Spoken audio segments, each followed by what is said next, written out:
We are halfway through the live stream of The Winter's Tale at the Barbican. While the audience in the auditorium grab a drink, I am joined by artistic directors Declan Donlan and Nick Ormerod. If you have any questions of your own or about the production or Cheat by Jowl, please get involved. You can tweet at CBYJ.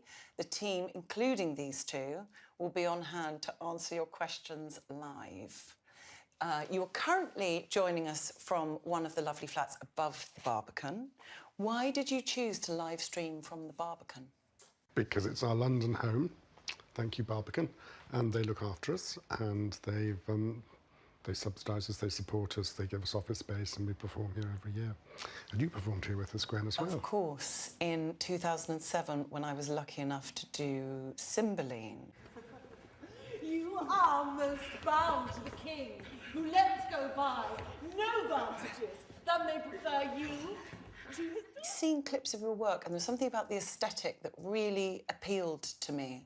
And what I found most interesting was that you worked on classical material, but you made it alive. I think it's more than being contemporary. You actually made that feel relatable.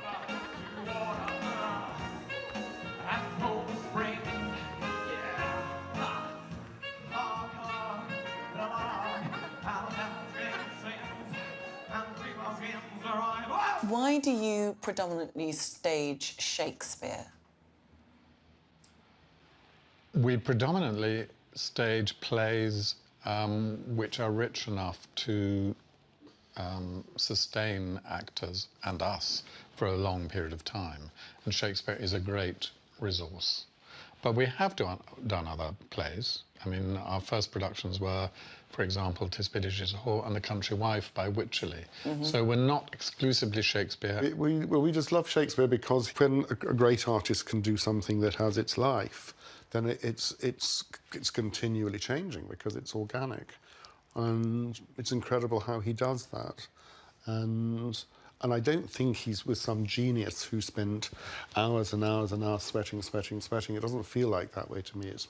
It feels to me that he was somebody who wrote fast and just had a... It was intuitive. It was intuitive.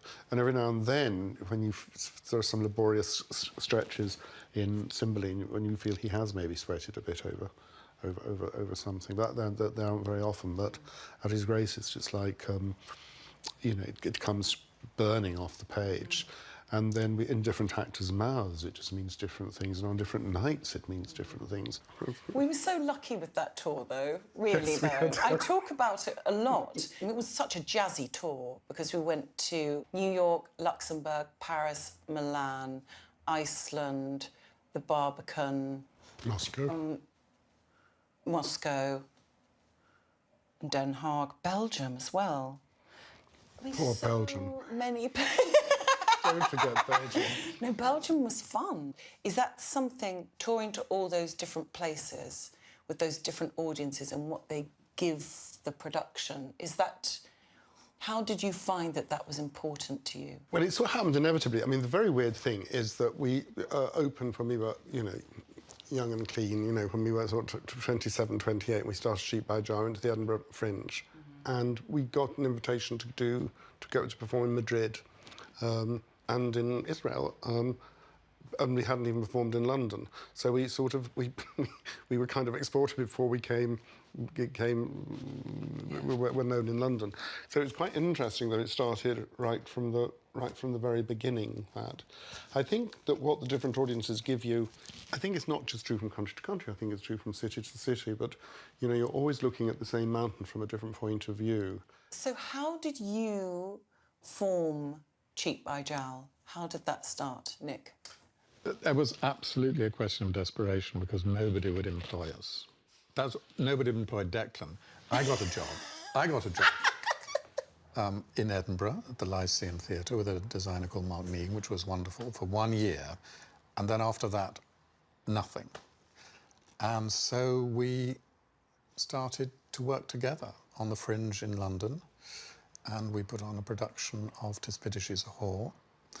And then the production of The Country Wife, and we got a little bit of support from the Arts Council, which was wonderful. And from then on, we've been doing roughly the same work, touring it, ever since. How did you find the working relationship? Did it just immediately work and you knew that that's what you wanted to do? Well, it did. I remember one session in the kitchen at home when we were working on "'Tis Pity," and it somehow sort of clicked, didn't it? Yeah. Did you start working in different languages, and how much of a challenge was that to you? How do we start? I think it was the Finnish National Theatre in 1986. Finnish, there's a language. You don't actually, it's not Indo-European, so you know nothing. So the Finnish for no is A. And we did Macbeth, and we had a fantastic time with these Finnish actors. And then they asked us back, and we did Philoctetes. And that was our first experience. And it went incredibly well. And other people asked us to work. You know, we'd tour abroad and people would ask us to work there. And so Lev Dodin asked us to work in St. Petersburg at the Marley Theatre. And Peter Brook asked us to work at the Bouffe du Nord a little bit afterwards. And we started, and those things sort of got their own gravity, and companies developed out of that. Now I've ended up with our own with a kind of, with our own companies in France and in Russia. Well, specifically, it was in Moscow, we moved, as it were, from St. Petersburg to Moscow with the Chekhov Festival, which we did 4 productions with? 5. And now Measure for Measure, which is based at the Pushkin Theatre. And what we're able to do is bring our own actors that we developed over those years with the Chekhov Festival into the Pushkin. So it's kind of a joint, well, it's a co-production in the true sense. And in France, the relationship has established with a group of actors since Andromaque at the Bouffe du Nord, which was in what year? I can't remember now. Well, Camille Caillol, see, Camille, our leading French actress, as it were, she trained in Moscow and became, she's French, trained in Moscow Arts, became a leading actress on the Moscow stage, then came back to Paris, and now she's in our French company. That's quite an interesting piece of cross-fertilization. And has been, you know... She was Mère Ribut.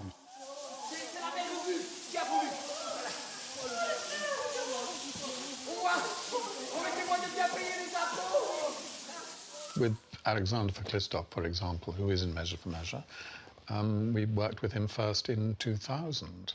Well, yes. And that is a very long relationship, and he keeps coming back.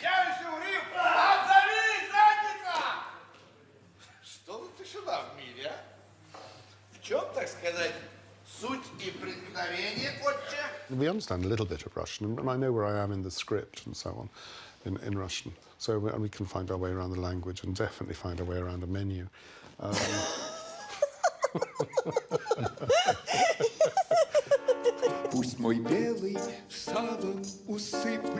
You work with a lot of young actors, and many of them go on to have, you know, careers, actually, and many of them are, you know, become well-known or famous. And I think you have worked with lots of actors that have gone on to have worldwide film careers. And is it rewarding for you to feel, do you ever feel like you are nourishing the actors, or is it, or what do you feel that you're doing? It's incredibly rewarding to think that people that we've worked with have gone on to do things we feel incredibly proud, whatever, you know. There are people we saw when they were very young, we see their photos going by on the side of a bus. I mean, that sort of, yeah, sure we get a thrill when we see that. I mean, it's an absolutely wonderful thing to do, and, you know, a bit of them remains with us, and I like to think a bit of us remains with them, you know.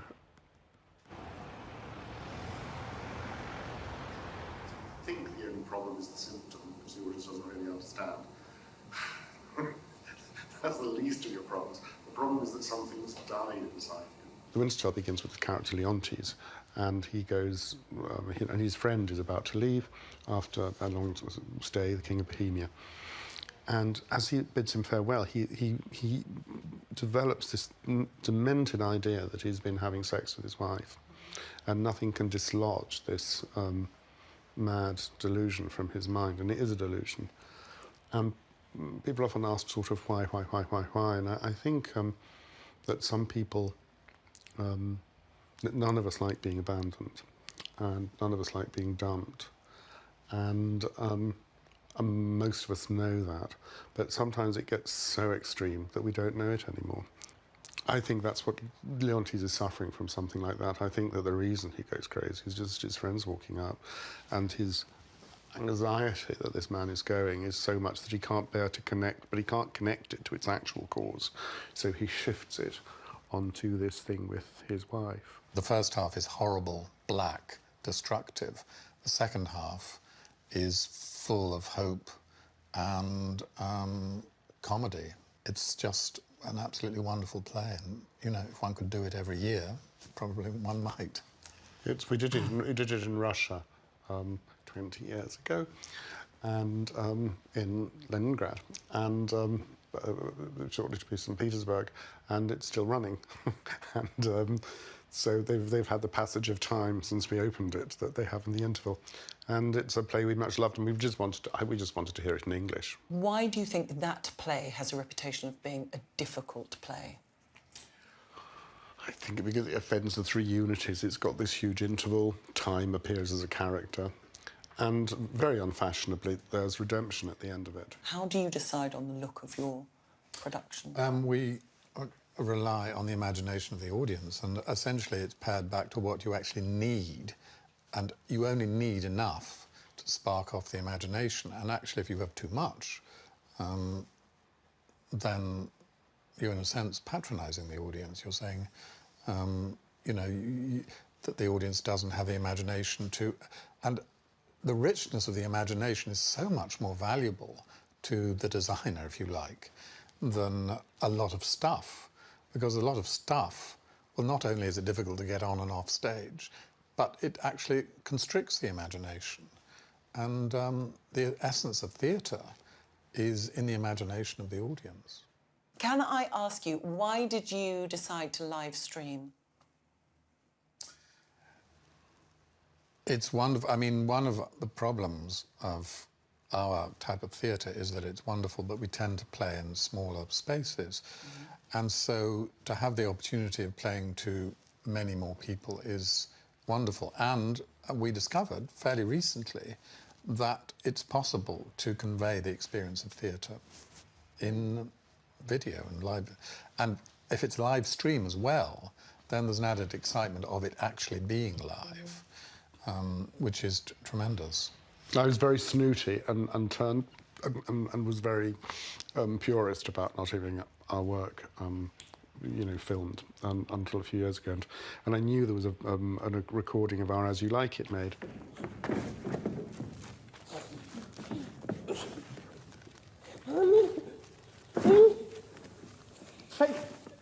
Die by attorney. I couldn't believe how good it was, and I felt really bad that I'd not allowed this to happen, that I was very kind of Puritan really about it, and now I'm all for it, and I think it's wonderful that the thing can live again.